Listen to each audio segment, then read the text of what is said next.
Right. So the ICFBE. What I was invited is actually to share more about how family business got back in business, but it's not as simple as that because, as you know, when I approach and do some research or even with my clients, getting back to business is not an easy thing. So if we can take a look here, I came up with this during the pandemic. What happened is that if you notice, it could be business closure, and the business owners might need to pivot. Yeah, pivot meaning like starting a new business. And when they do that, there are a lot of setbacks along the way. They have to maneuver. We talk about resilience. It's not an easy thing, but resilience also emanate to what we call those business owners, family business owners, who are struggling with sustainability.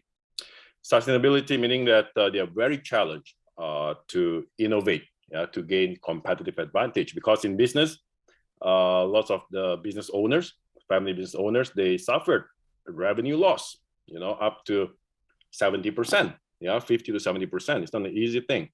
So when I approach some of the mompreneurs who are in the family business, the mompreneurs meaning mothers and entrepreneurs, right, at the same time with husband and children, it's very tough for them. It's very tough for them. But I'm not here to share about that much, but I will share more about the business booming.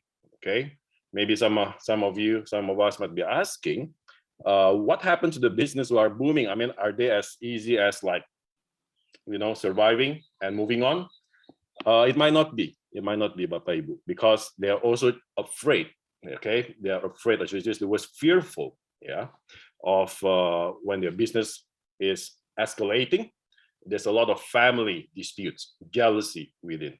So I'm going to discuss more about this today, the business booming, and then we can take a look what actually are they really concerned about and how to overcome the family conflicts within, and what kind of strategies can be done to basically lessen the conflicts within. If we can take a look, the next one here.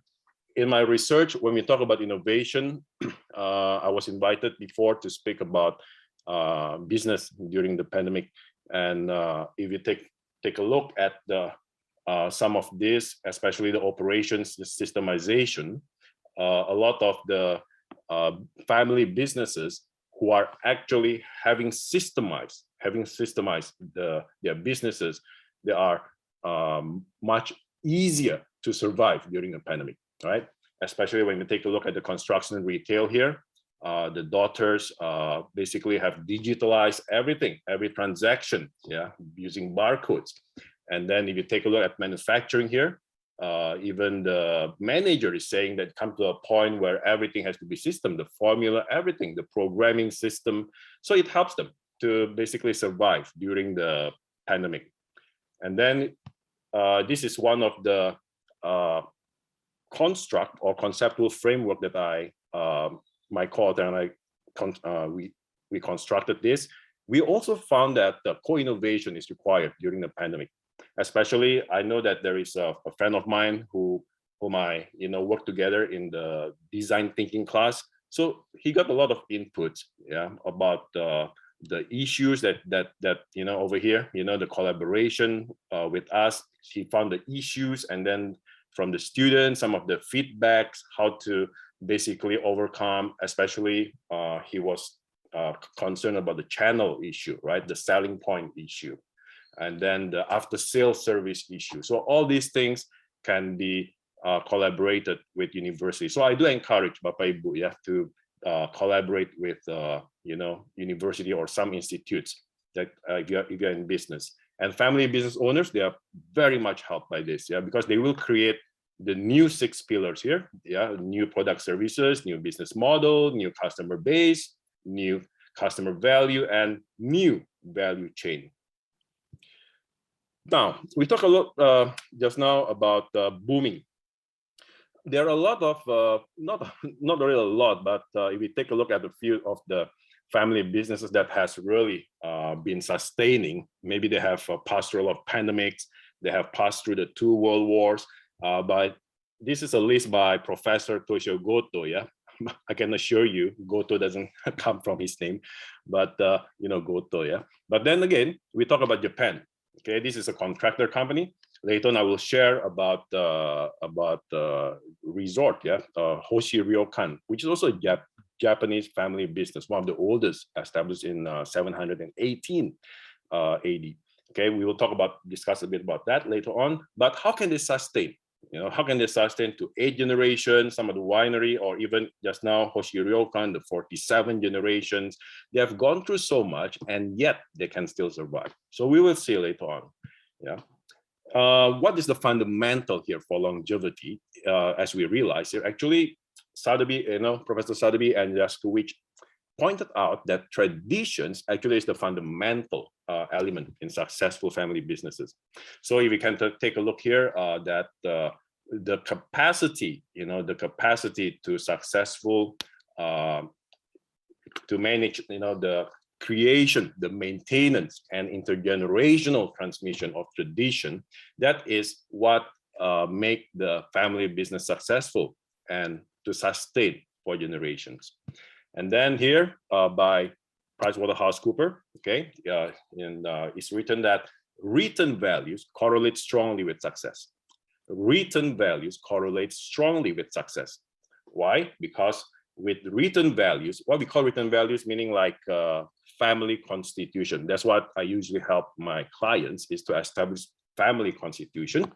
Not as much as to writing down, and everybody sign. No, it's not as easy as that. It's about reconciliation of relationship, harmonizing the family members, improving the family dynamics. Why? Because if that occur in the family business, can you imagine they will have better performance as surveyed here by PwC, and then more transparency. This is one thing that is crucial here. More transparency, whether you are involved in not involved in the family business, but if you are an immediate child, then you need to be involved, right, in the meeting as well. So he or she will understand, where's the business going. Okay, so communication is important. Yeah, and then the communication meaning like, this is our value, this is our purpose, so this is where we are going, regardless whatever hurdles they may have, pandemics or world war, whatever. Yeah, and then you have more supportive of staff, suppliers, and community. Amazing,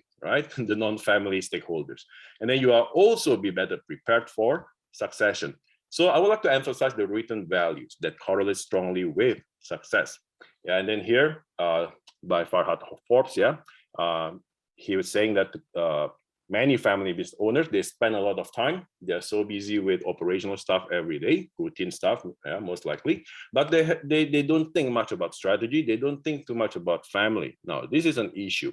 Yeah, sometimes business is running, you're always busy, but coming back home, you're tired, and then you sleep, and then you got less time for your family, definitely. Okay, so this is an issue. And then also, we take a look at here, Bernard Simon, yeah, the third generation CEO of a German logistic, yeah, Dasher Group. He say, I see here, like the written value is a gift. Yeah, the written value is a gift, basically. Okay, so we talk about tacit knowledge. Yes, it's important, tacit knowledge. But then with written values that all the families acknowledge and sign off, yeah, they agree to commit with the written value, then it becomes a commitment. It becomes a stewardship for all the family members, involved or not involved in the family business. Okay, and then I would suggest that with the Chinese tradition, there's having 5,000 years of history. There's this saying that they call 修身, yeah, 起家治国平天下, meaning that to manage a family business, you have to start off from the founders, right? From yourself. So you need to be able to manage yourself well, and then let me see. Let me get this up here. Then you can be able to manage your family well. This is more like a chronological order. Yeah. So we cannot just say, oh, I want to manage the nation, and yet you have a broken family here. It's tough. And then you don't even know how to manage yourself. Having good habits, good discipline, it's tough, right? So it has to start from the Susan, from the managed self. And then the second step is manage family. And then the third one is manage nation. and then you have harmony in heaven and earth. Yeah. So this is something that I always recommend every family member, yeah, to always start from themselves. Okay, introspect yourself, see whatever things that you can improve, and then you start off, yeah, improving yourself. Then you'll be able to manage family well, and then your business well, or even the nation well, involved in politics. So in my book, I traveled to Java, West, DKI, and also Jabodetabek, yeah, and also East Java, and then to Kalimantan.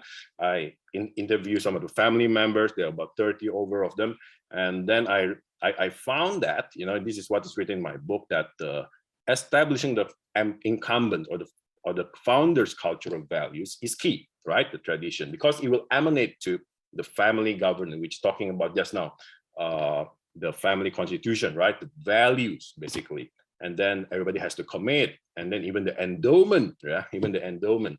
And then from family governance, those values will be emanating to what we call the firm governance, or in accounting, a lot of, we call it the corporate governance.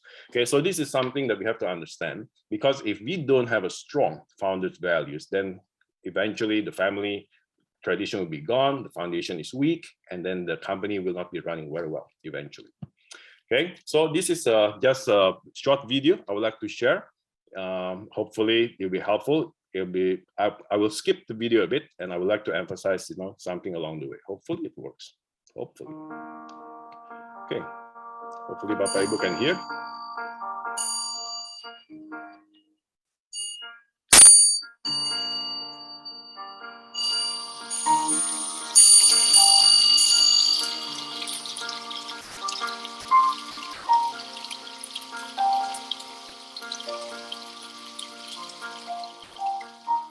寒い時がね、この辺は寒い時です。雪が降ったり、その時にですね、寒い中にもね、温泉1回浸かると朝まであったかい、すべすべしてきれいになる。だから飲むことができるいい温泉なんですね。この温泉をいただいたということはね、非常にありがたいこと。それをね、代々一番寒い冬の間に暖かい温泉でカバーできたということが一つですね。See, this is the values that are being displayed in the resort. Yeah, very important that Bapak Ibu can do that in your company or even at home. Yeah, having all the grandparents' pictures and values hang around on the walls. Yeah, being displayed. 大体はね、書いたものないんです。口頭でしか伝えてない。そしたらね、自分から勉強して詰まったら初めて親が教えてくれる、おじいさんが教えてくれるよと。いうことで、それまではね、無理に勉強してとかってそんなこと言わない。だからそれはね、自分で勉強する気持ちになったらもっと意欲的になってきて、そしてぶつかってわからんことあったら教えるよと。Okay, we'll skip a bit. お釈迦さんも言っても世の中で変わらないものは一つもない。やっぱりこうして考えていくと、1300年続いた旅館としてはもっと皆さんのお手本になることを失敗しようが成功しようが一番誠意を持って解決していく。これが一番大事なことかなと思います。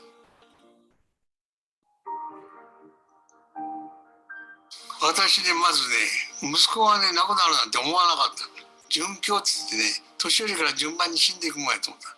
ところがね、子供やね、孫が先に死んでしまうってこと。あり得ることになったらね、びっくりしとるんですよ。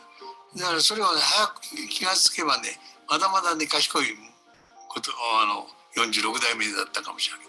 急にね、嫁に行ってないね、娘、今日はね、東京の100年企業に行ってますけどね、それにね、お前やれって言うと、教える方もね、戸惑うぐらいでね、早く嫁に行きゃよかったってこれ言うとるぐらいで、ね、まだ口説きやったんですけど、だんだんね、やらなきゃいけないなっていう、それでね、非常に今ね、熱心にやりだしてきましたところです。今もうお客さんの希望がどんどん変わるのは1年で変わってしまう。それだけね、世の中がどんどん変わっていって、それで我々はね、挑戦しなきゃいけない。それはね、いろんな、先ほど言いましたように、月火水休みにするとか、いろんなことを挑戦して、そして従業員が楽にね、8時間以内で仕事をできるようにしてやる。それがね、我々の仕事かな。いろんな災難が旅館にも降りかかってきます。それを乗り越えていくね、ことをね、あえて逃げるんじゃなくて、率先して受けて、そしてみんな2番手、3番手がね、それを見習ってくれることをね、挑戦していく我々の責任である、責務である。ということでね、代々46代の間に子供が親から譲られたもの、それを次の世代に移していく、孫に渡していく。それ自分のものは一つもなくてね、少なくとも減らさないで次の世代に渡すことができたのがね、これがね、いわゆる代々の伝わる。Okay, we stop here, Bapak Ibu. Yeah, nothing belongs to me. That's important, right? In family business, we often think that it belongs to me, but it belongs to the whole family. It belongs. It's a stewardship heart, okay, that allows things to sustain through longevity.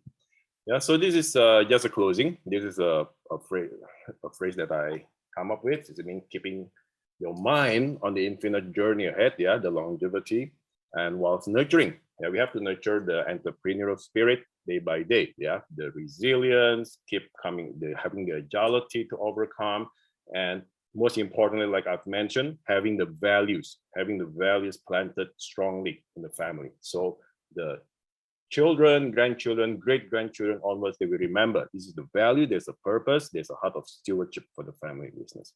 Thank you, Dr. Raymond. I think that's all from me.